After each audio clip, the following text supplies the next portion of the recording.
তোমরা কি শুনতে পাচ্ছ? অনেক দূর থেকে এসেছি, অনেক খিদা লেগেছে। খেতে দেবে? বিনা পয়সায় খাবো না, একটা কাজ দিন। সারিয়াকান্দিতে আমার গ্রাম ছিল, এখন নামটাই আছে, গ্রাম আর নাই। যমুনা নদী আমার সব নিয়ে গেল, আমার ঘর, আমার ধারের জমি, উঠানে আতাফলের গাছ, সব।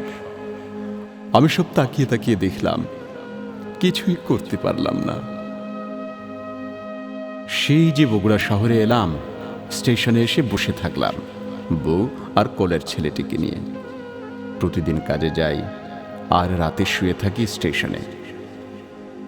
এভাবে কিছুদিন পর গলির ভেতরে ছোট্ট একটা ঘর পেলাম।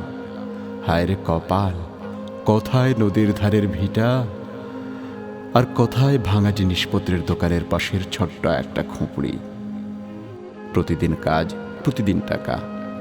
কাজ নেই, টাকাও নেই। কি বগুড়া বানালেন আপনারা!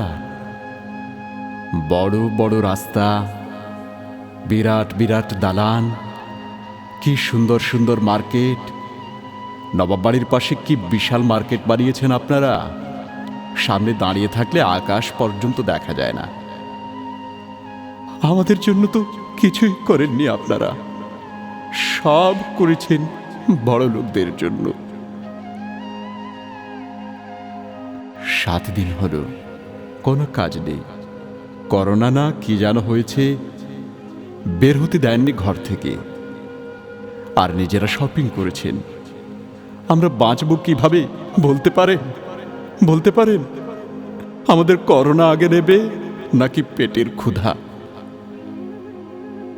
বলতে পারেন আপনারা আমাদের কথা কোনোদিন ভেবেছিলেন? ভাই, আপনাদের টাকা আছে, আপনারা বড় লোক, ঈদের শপিং করেন, আর করোনা ছড়িয়ে দিয়ে আমাদের কাজ বন্ধ করে দেন। বলতে পারেন আমরা কিভাবে বাঁচব? তোমরা কি শুনতে পাচ্ছ? অনেক দূর থেকে এসেছি,